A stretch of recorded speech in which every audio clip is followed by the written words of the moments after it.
Good morning, everyone.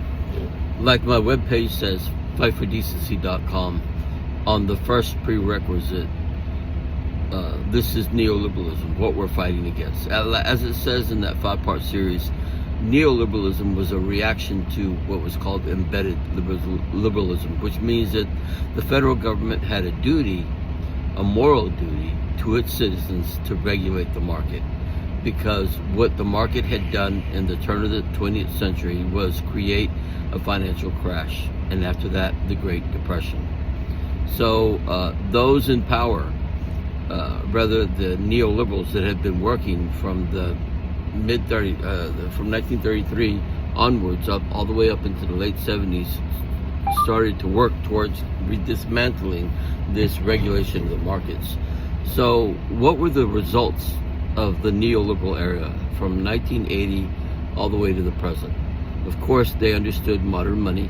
Ronald Reagan went to town on creating a debt and using deficit spending to get people to work. And it worked fine for a while because people were going to work. I was one of those. I was working in the aircraft industry at the time, making B-2 bombers at what was called LTV, Vought, Northrop Grumman in the Dallas area.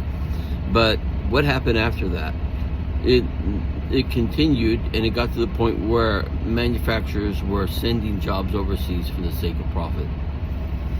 Okay, and out of that, also the cutting of the social safety net and the increase of debt, because businesses were allowed to drain or indebt the population.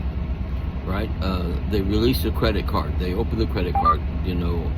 Everybody gets free credit, and then they released the safety net.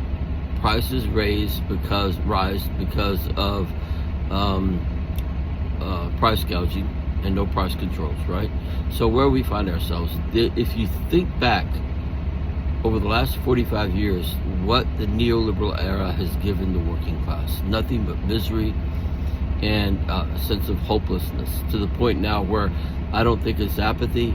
The reason why people don't vote, I think it's a sense of powerlessness, and I argue against that. That you, in fact, as a human being, individual here in America, have the power to fight back and overcome this neoliberal era, to get back to embedded liberalism, where the federal government has a duty and responsibility to regulate the market and stop this commercial banking and investment banking combined, causing a financial crash. So fight with me, fight for decency.